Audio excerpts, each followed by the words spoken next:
Aja Wilson sat down on a podcast with two retired NBA players, and what she said about Caitlin Clark is still getting clipped and reposted weeks later. She called it the unwritten Hooper rule. Not an accident, not heat of the moment, a rule. And Angel Reese's name came up in that same conversation before Wilson said a word. But here is what most people are missing. This was not a one-off. Wilson has been building this narrative since before Clark ever played a professional game. And by the end of this video, you will see exactly what it cost her.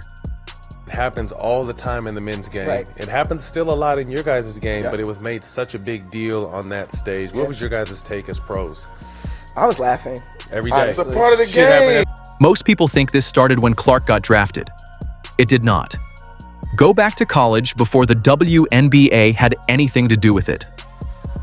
In 2024, Wilson was asked about Clark's college career and said, quote, "You gotta win one." College is one of those spaces where you gotta win one for them to even have your name in the conversation. Caitlin Clark, I'm sure you saw, just became the all-time scoring leader in women's college basketball.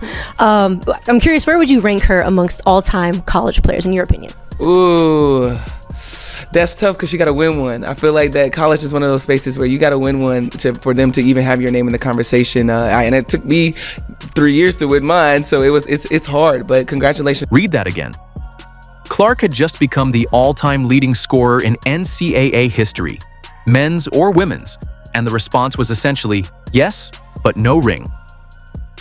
Wilson won hers at South Carolina, a program that reloads with 5-star recruits every year. Clark carried Iowa, a school that had not reached a title game in decades, to back-to-back finals. The timing was not random either. That comment landed exactly as Clark's popularity was exploding nationally. Then came the Final Four moment people still bring up. Wilson was caught on a live mic saying Clark's attention came down to privilege. Her words, "Us as black women," she knows how her privilege has gotten her to that point. Us as black women, Paige reminds me a lot of you. Like, you say you're not really about me. And she knows how her privilege has gotten her to that point. And also, like, she's good at basketball, obviously. But, like, she understands her privilege and like, pushes her over the top in a sense. It reminds me a lot of you. And I mean, that's a compliment. This isn't surprising, since she already said Caitlin Clark was only popular because she's white. First of all, why are you immediately looking at someone based on their race or level of privilege? Why not look at someone's skill set or their character? She said something similar to the Associated Press. Quote, "A lot of people may say it's not about black and white, but to me it is." She added that black women are still going to be swept underneath the rug, and that it boils her blood when people say it is not about race. Now look at what Clark was actually doing. Selling out road arenas as a college student, pulling television numbers that outdrew professional sports. The Wall Street Journal called her the GOAT of TV ratings. Her estimated economic impact on Iowa alone was $82 million. Meanwhile, Kelsey Plum praised her, Sabrina Ionescu praised her, and Rebecca Lobo said she had never seen anything like it. Wilson was the outlier. Here is what people forget. Wilson already had a Nike shoe deal before Clark signed a single professional contract. The A1 was in development, promised hers. So when Clark signed an 8-year, $28 million deal, the largest shoe contract in WNBA history, Wilson's reaction did not add up. I kept thinking the best player in the league should have her own shoe, not just about shoes. You think? Yes. Right? I want to get your thoughts on that. You don't need my thoughts. You already know my thoughts.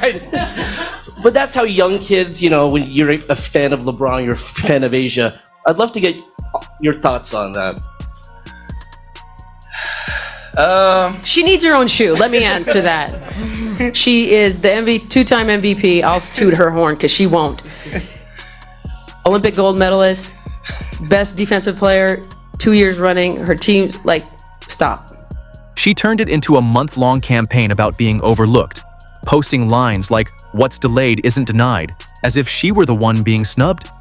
She was not. She had the deal. She just did not have Clark's deal. This was a veteran being outperformed financially by a rookie in public.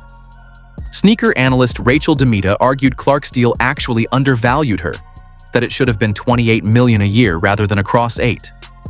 Nick DePaula predicted her signature shoe could become a $150 million business on its own. So while Wilson posted about being overlooked, insiders were saying Clark's deal was too small. Angel Wilson is her name. Quote, "It doesn't matter what we all do as black women, we're still going to be swept underneath the rug. That's why it boils my blood when people say it's not about race, because it is." Then Time named Clark Athlete of the Year, and Wilson went on record again saying, "It does not matter what black women do, they will still be swept under the rug." But look at what that award was based on. The all-time NCAA scoring record, a league-wide explosion in viewership and attendance. It did not stop at shoes and awards. Clark was pulling $100,000 per speaking engagement. Wilson's camp leaked that she charges $110,000, slightly higher, like a statement. Except nobody was booking her at that rate. And Forbes had Clark fourth on its most powerful women in sports list. Wilson, a four-time MVP, ranked 15th, which brings us to the podcast. Wilson sat down on All the Smoke with Matt Barnes and Steven Jackson. The hosts brought up the Angel Reese and Clark incident from the 2023 Final Four. Jackson said the quiet part out loud. Wilson jumped in, laughing, and said, "I feel like that's the unwritten Hooper rule." No, don't do that. Don't do that. Don't do that. Don't do that, particularly me. All NBA players go harder on white boys on the court. That's just how it's always. Like even Larry Bird. Larry Bird got guarded by a white guy. He's like, "Y'all don't have any brothers?" Yeah. That's what Larry Bird said. He felt disrespected. Yeah, he felt disrespected. I feel like that's like the unwritten Hooper rule. So no, I was laughing. She called it a rule, not an accident. A rule players follow on purpose. She did not correct Barnes or Jackson. She did not push back on the premise. She laughed and added her own line to it. That is the difference between being asked about physical play and confirming there is a plan behind it. And here is why it slipped out. Podcasts like that run loose. Nobody is thinking about which 20 seconds get clipped and reposted. She was not sitting across from a reporter. She was with two retired NBA players, in a space built specifically for saying things you would never say in a press conference. Like it really is. But I think when I see her play, I'm like, all right, she got a little something to her that's going to be like, okay, she can then translate that over to the pros. Now, if I ain't seen her, I'll be like, I don't know, I'm worried. But to see that side of her, I feel like that's where she's going to shine the brightest. What kind of damage could you have done in college with the NIL? What? Huh. What? Talking about Rolls Royce. What? Given everything already on record, this was not shocking. It was confirmation. She questioned Clark's championship resume in college. She called her privileged on a hot mic. She framed the Time Award as race, and the league's response has been silence. Nothing from the WNBA, nothing from the Aces, nothing from Kathy Engelbert, while the clips circulated for weeks. Qin was number 5, and then you have Caitlin Clark at number 6. So there you have it. She finished number 6. There is not another women's basketball player. Now line that up with what happened on the floor. Clark was hip-checked, poked in the eye, and struck in the throat. 11 lawmakers sent a letter to Engelbert demanding an investigation, writing that these plays go far beyond routine physical play. Next to Wilson's own words, it stops looking like rough basketball. Reese's name came up in that conversation before Wilson said anything, tied directly to the Final Four. And Kelsey Plum once described what it is like being a white girl, entering a league where people want to take your head off. Plenty of people called that an exaggeration at the time. Now there is audio. Here it says, in Sportico's year-end list of highest paid female athletes of 2025, Clark ranks 6th overall, earning a combined $16.1 million in 2025 from salary, winnings, and endorsements. It represents a $5 million increase from 2024 when she placed number 10 with 11.1. So we up 5 M's in an injury-riddled season. This is legit, man. Am I surprised? No. I mean, it's the GOAT. It's the GOAT. I'm not surprised at all. Walk into a sporting goods store and look at the clearance rack. That is where Wilson's shoe is, marked down, months after release, still not sold out. Then scroll Nike's social media. Every post, every countdown is about Clark's shoe, and it has not even dropped yet. Nike built a full commercial around her called From Anywhere with the Kelsey brothers.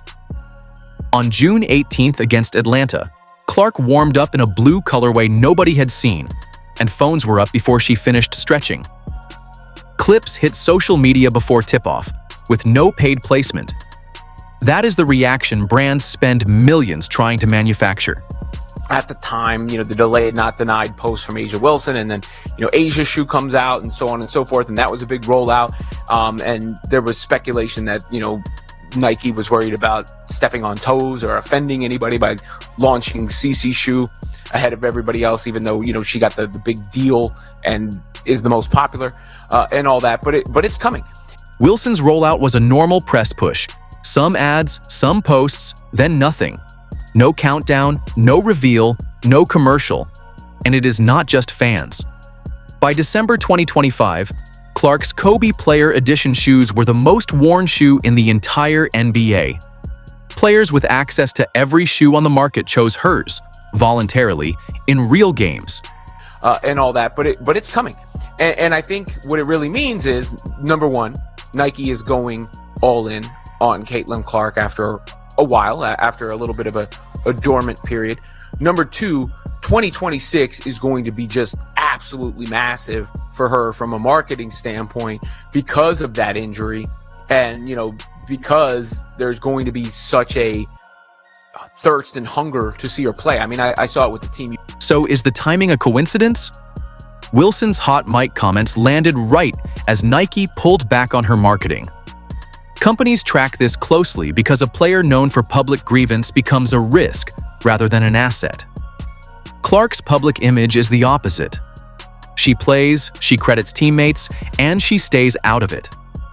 When Wilson posted about being forgotten after that marketing shift, she confirmed the exact thing sponsors worry about. A player with a shoe people actually want does not need to remind anyone it exists. The shelves clear on their own. Go back at the beginning. I mean, it's one of them ones that's going to set the market on fire and really help Nike's stock, I believe. And whatever the reason for the delay, some of it could just be the production and how long it takes to put all these things together, put a plan like this in place, put a rollout in place. None of this was ever really about basketball.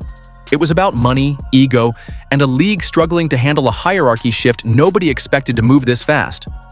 Wilson's shoe sits discounted while Clark's has not even dropped, and that gap says everything. Why do you think Wilson keeps doing this? Let me know down in the comments below. And don't forget to like, subscribe, and turn on all notifications, because we're bringing you all the action and the top stories. Click the video on the screen and we'll see you in the next one.